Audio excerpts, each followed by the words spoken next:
Au menu du traditionnel point de presse de l'opposition politique ce mardi, les élections de 2020, la question du sous-équipement des forces armées nationales et les récentes révélations de Simon Compaoré qui aurait laissé entendre sur les médias qu'il connaissait les auteurs des attaques terroristes au Burkina Faso. Des propos qui valent que le président par intérim du parti au pouvoir soit entendu par la justice, d'après les conférenciers du jour. La paix et la sécurité au cœur de la 15e foire internationale du livre de Ouagadougou. La Philo 2019 se tient du 21 au 24 novembre prochain. À 48 heures de l'événement, nous en parlons avec le conseiller technique du ministre de la Culture, des Arts et du Tourisme, l'invité de ce journal.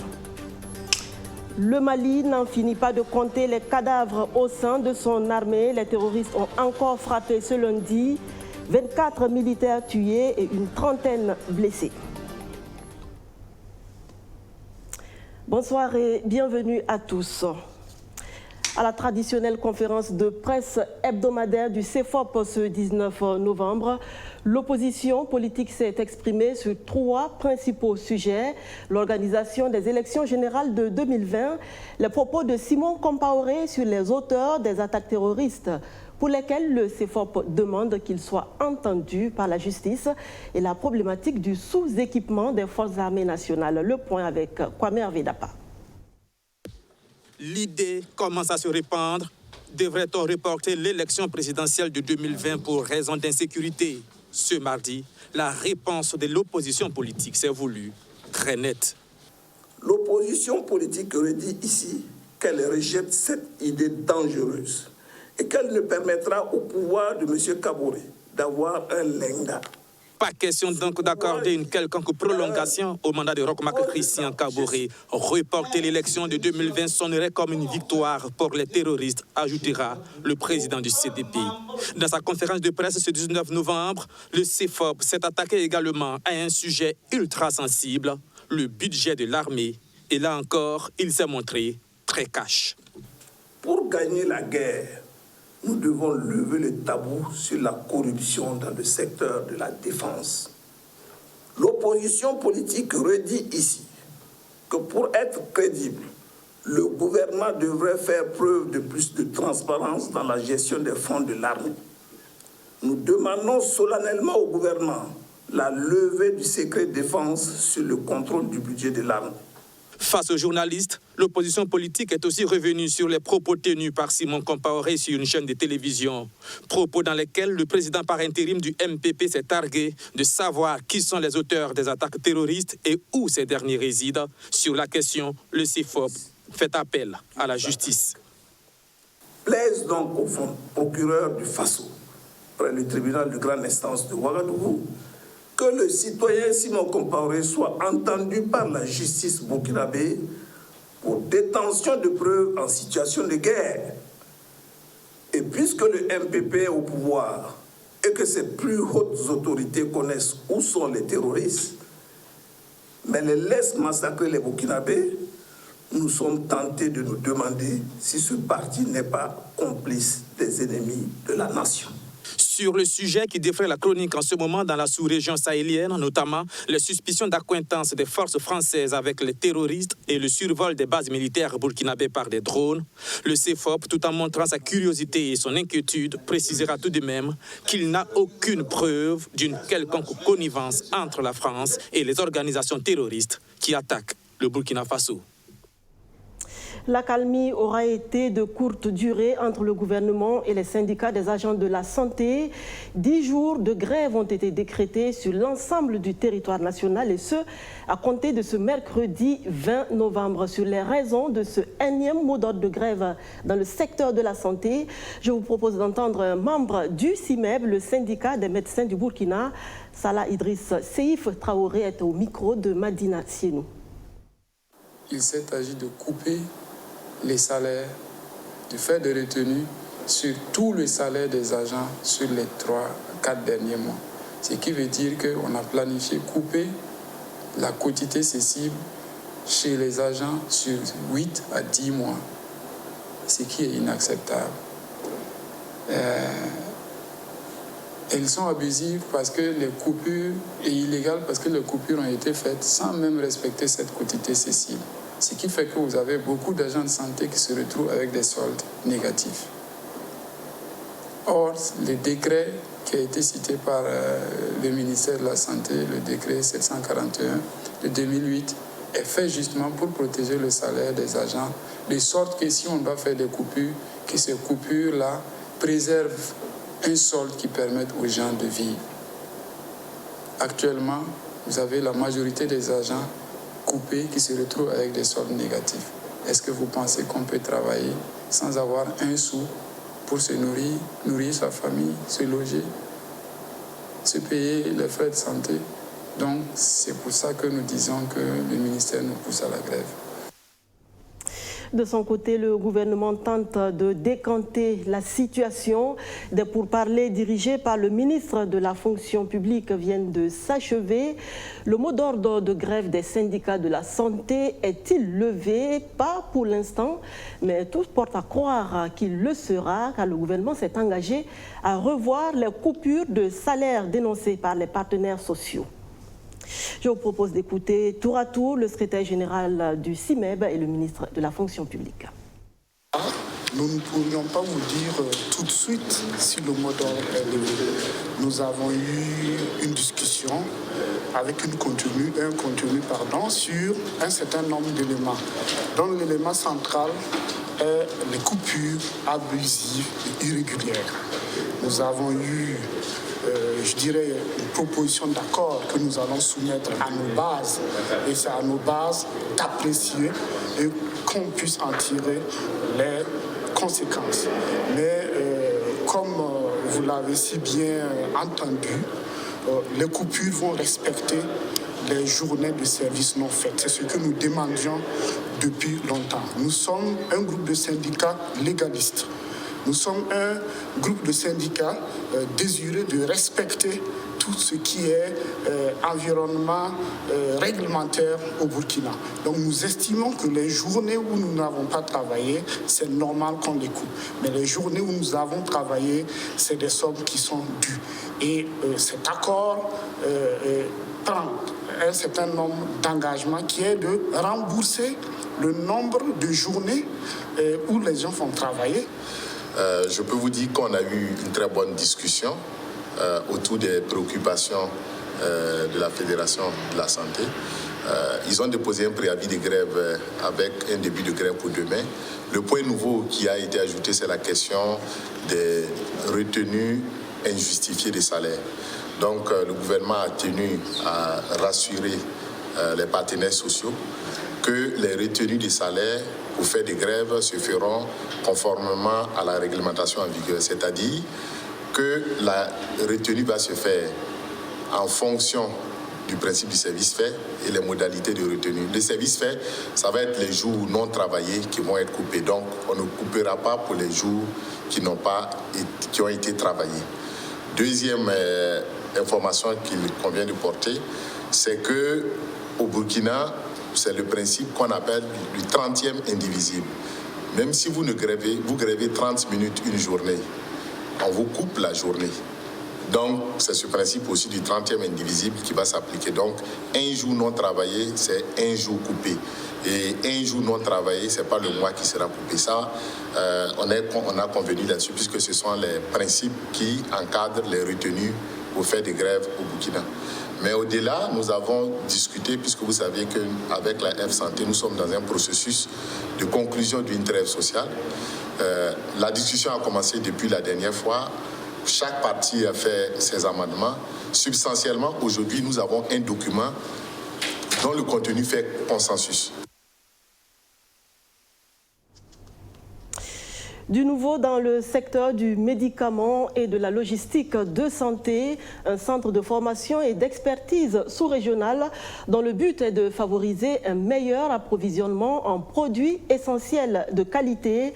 Un projet de 300 millions de francs CFA porté par l'Association africaine des centrales d'achat de médicaments essentiels. Madina Sienou. 22 centrales d'achat de pays africains s'engagent pour des médicaments essentiels de qualité accessibles et disponibles pour tous. Cet engagement pour le bien-être des populations africaines se traduit également par une volonté commune de créer un centre de formation et d'expertise de l'Association des centrales d'achat de médicaments essentiels. Alors, le centre de formation et d'expertise de la CAM est un centre sous-régional qui va bénéficier aux 22 pays membres de la CAM. C'est un centre qui a pour visée d'avoir une formation continue de tous les métiers de la chaîne d'approvisionnement des produits de santé. Pas seulement pour les pharmaciens, mais aussi pour les logisticiens et tous les métiers de cette chaîne d'approvisionnement pour avoir des médicaments de meilleure qualité et permettre aux centrales d'achat de jouer pleinement leur rôle au sein des politiques de santé dans leurs pays respectifs. La CAM, l'Association africaine des centrales d'achat de médicaments essentiels, existe depuis 1996. De 1996 à 2019, le métier d'approvisionnement en médicaments essentiels a évolué. Ce centre de formation permettra donc de dispenser des formations adaptées aux besoins des métiers de la chaîne d'approvisionnement. Et nous avons besoin d'avoir des formations qui soient adaptées aux métiers d'aujourd'hui. Donc nous allons débuter par une étude sous-régionale qui prendra en compte l'ensemble de ces besoins. Et ensuite, nous allons, en partenariat avec l'université Joseph Kizerbo et d'autres universités de la sous-région, construire des modules de formation adaptés qui répondent aux besoins des métiers de la chaîne d'approvisionnement pour l'ensemble des pays de la sous-région. Et pour la matérialisation de ce centre de formation et d'expertise, la CAM peut compter sur le soutien de la coopération française à travers l'initiative 5%. L'initiative 5% finance ce projet, mais aussi au-delà de ce projet lui-même, il y a tout ce qui est l'aspect maîtrise d'ouvrage, assistance technique, etc. Donc on va dire que nous sommes là pour appuyer la CAM sur ce projet-là, mais aussi d'autres projets qui s'appellent PERFAPRO, qui est en cours de mise en œuvre, qui concerne la question de la qualité du médicament, mais aussi la question des achats groupés des 22 centrales d'achat. Donc pour répondre à votre question, ça concerne les 22 pays de la CAM, mais aussi ça concerne tous les experts ou les partenaires qui ont envie de bénéficier de cette formation. Donc cette formation, ce centre de formation n'est pas limité simplement aux 22 pays membres de la CAM, mais à d'autres structures qui ont envie de bénéficier de cette formation. Plus de 600 000 €, soit un peu plus de 300 millions de francs CFA, seront mobilisés pour la création du centre de formation et d'expertise de l'Association des centrales d'achat de médicaments essentiels. Ce centre, qui sera implanté au Burkina Faso, devrait, selon le ministre de la Santé, constituer une référence en Afrique et un pôle d'excellence du secteur du médicament et de la logistique de santé. Le Conseil national du patronat burkinabé, inquiet pour le développement du secteur privé, le CNPB plaide pour l'amélioration du climat des affaires. Un mémorandum sera bientôt adressé au gouvernement. Madina Sienou. Comment fonctionnent les entreprises privées du Burkina Faso? Quelles sont les difficultés auxquelles ces entreprises sont confrontées? Quelles sont les attentes et les préoccupations des travailleurs au sein de ces entreprises? Voici les questions qui ont guidé l'enquête commanditée par le CNPB, le Conseil national du patronat burkinabé. Une enquête qui vise à favoriser le développement du secteur privé. Vous savez, le secteur privé est le moteur de l'économie. C'est le secteur privé qui crée des emplois, qui crée des richesses.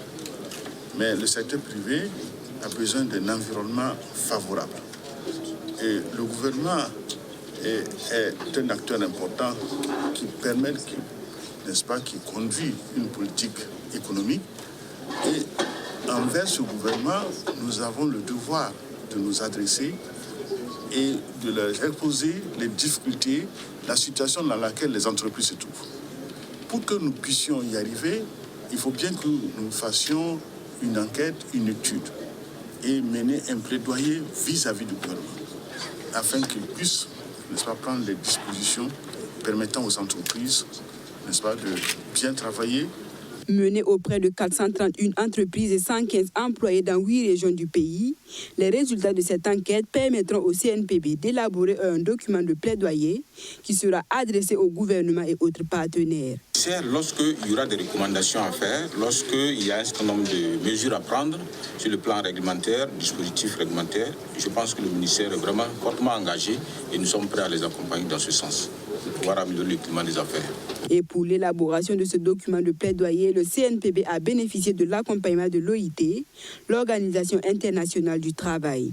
Ce que nous avons fait avec le CNPB, c'est que nous avons mis à la disposition de cette organisation un outil qui est un outil d'évaluation de l'environnement des affaires, qui a une méthodologie assez particulière puisqu'elle prend en compte des facteurs qui ne sont pas pris en compte dans d'autres études ou dans d'autres évaluations.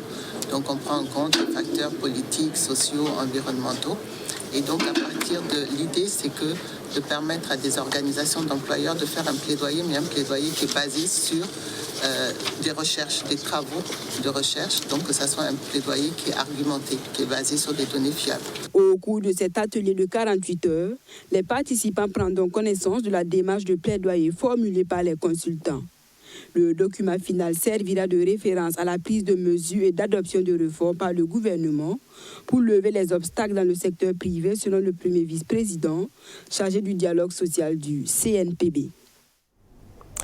Comment amener les plus jeunes à aimer la lecture? Le Centre national de lecture et d'animation a sa petite idée.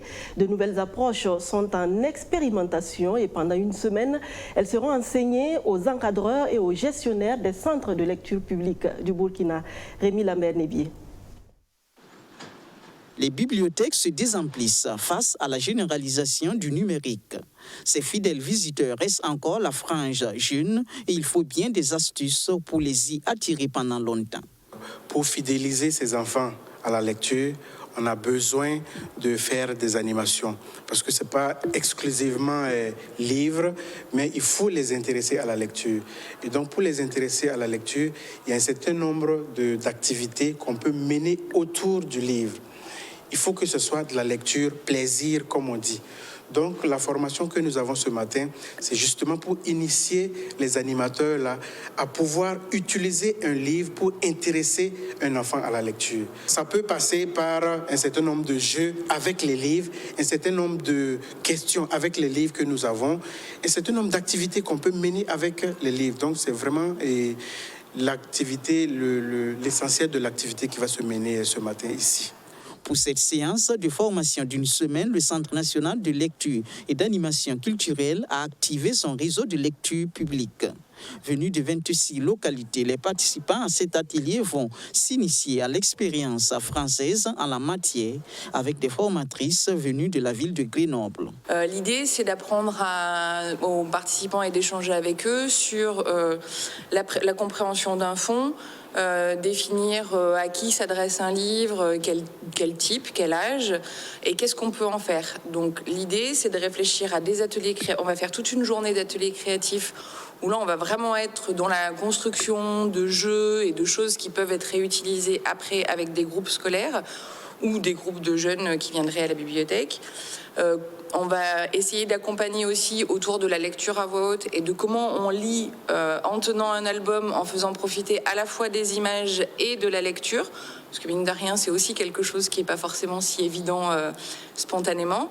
Et on va également, au-delà du travail de la lecture à voix haute, voir comment on peut mettre en place des animations régulières dans une bibliothèque qui font qu'on crée une habitude de fréquentation chez les plus jeunes, mais également dans un cadre très familial et comment on remet ainsi la bibliothèque, la médiathèque, la structure au cœur de la cité comme étant un lieu à la fois d'apprentissage, mais aussi de détente et de moments conviviaux, seuls ou en famille.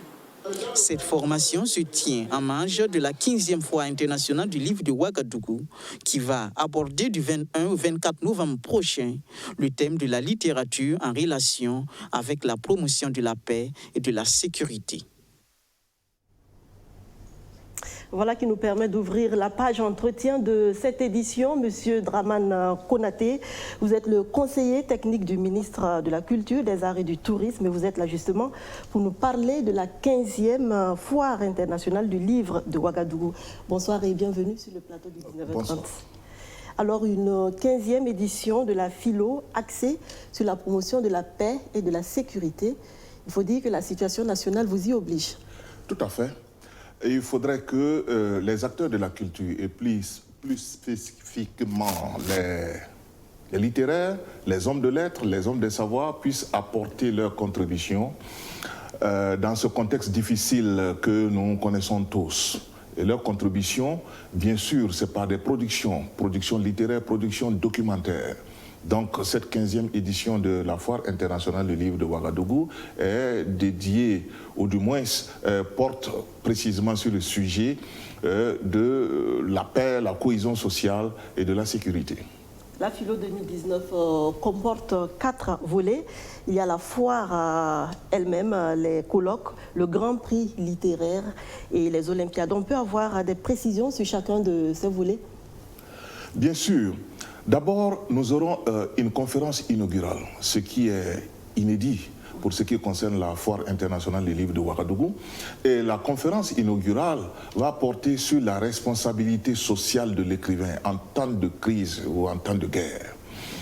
Il y aura une série de panels autour du thème, notamment la littérature de crise, les textes oraux comme les textes écrits, mais aussi nous aurons une série d'hommages que nous allons rendre précisément aux écrivaines.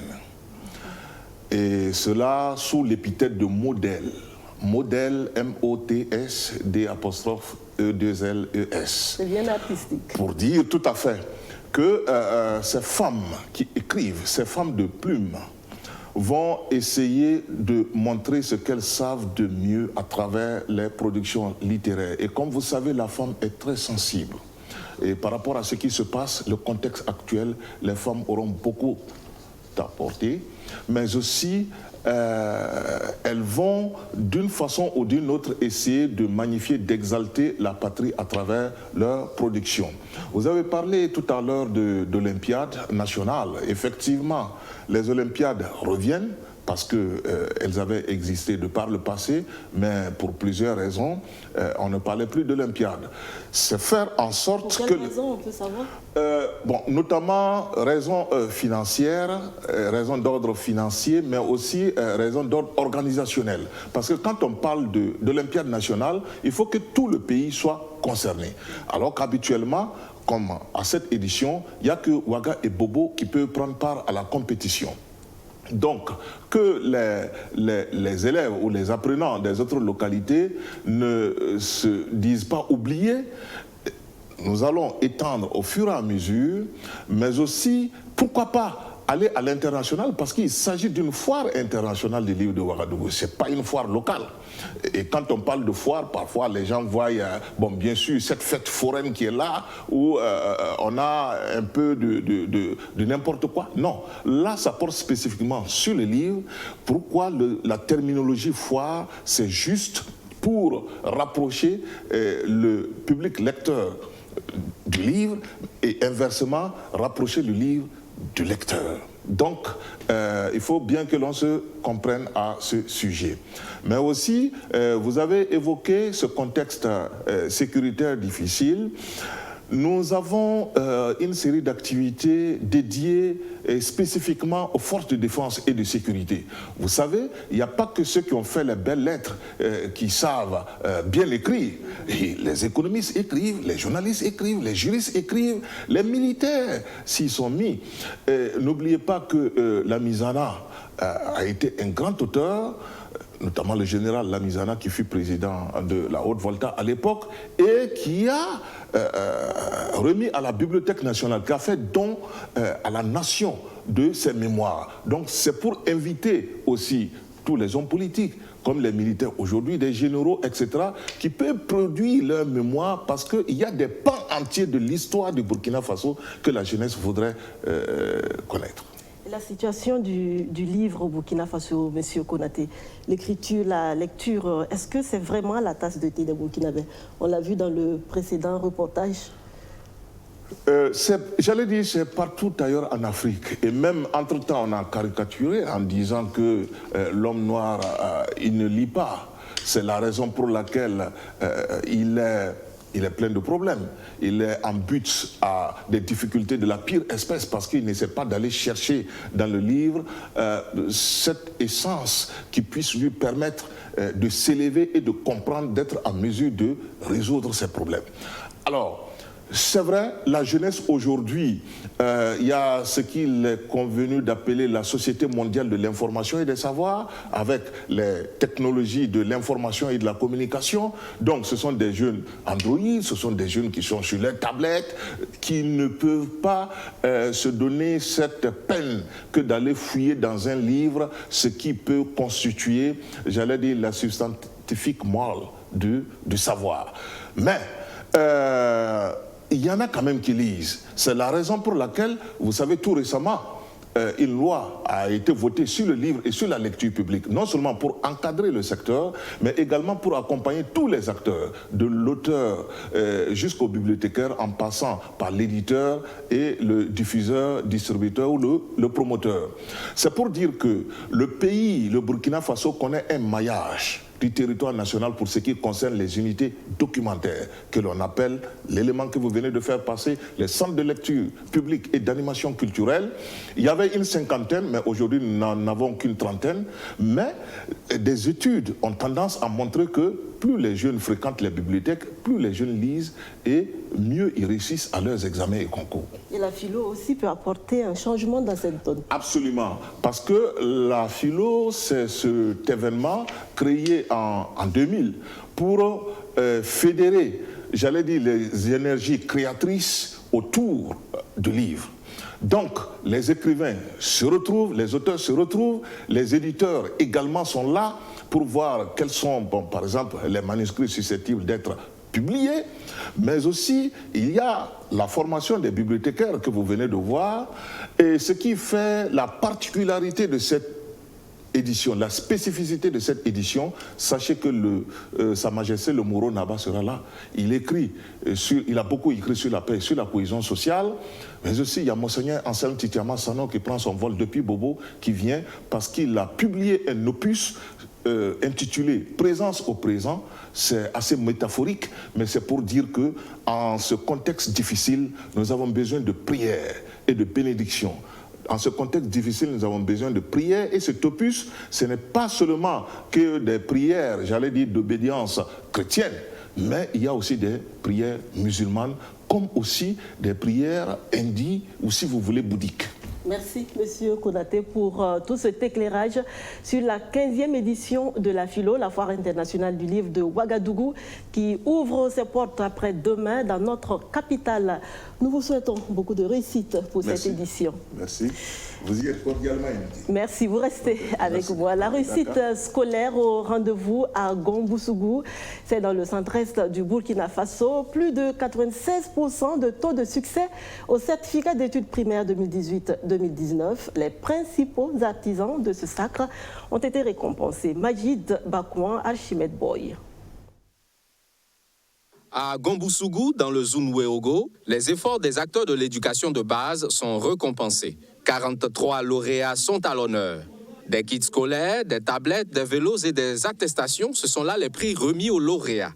La journée a été possible grâce au maire de la commune de Gomboussougou qui souhaite voir sortir des établissements de sa commune des cadres compétents. Oui, on a commencé en 2017 avec une petite cérémonie. En 2018, on a progressé. Vous-même, vous avez constaté pour cette année, notre souhait est que chaque année, la commune de Gomboussougou soit placée au niveau premier, au niveau national. Et les meilleurs élèves aussi, les meilleurs enseignants, pour que ça provienne de la commune de Gomboussougou. Et voir un jour ces petits enfants-là devenir des grandes personnalités pour la construction du Burkina. Pour les lauréats, ce sont des sentiments de joie qui les animent après réception des présents. Ok, il faut dire que ce sont des sentiments de joie qui m'animent. Je suis vraiment très content lorsque, après avoir abattu un travail comme celui-là, et que bon, tu vois que les efforts en tout cas sont reconnus. En tout cas, il faut dire que c'est une joie immense pour moi. À cette journée de l'excellence, pour traduire notre joie et notre reconnaissance, nous sommes très contents ce matin parce que tonton Mère a tenu sa promesse. Et une fois de plus, l'excellence est une réalité dans notre commune. Au certificat d'études primaires 2018-2019, la commune de Gomboussougou s'est illustrée au plan national avec un taux de réussite de 87,31%. Le parrain de la cérémonie dit être honoré et renouvelle son engagement à accompagner les acteurs de l'éducation. C'est l'occasion pour lui de les féliciter et les encourager à redoubler d'efforts pour de meilleurs résultats en fin d'année scolaire.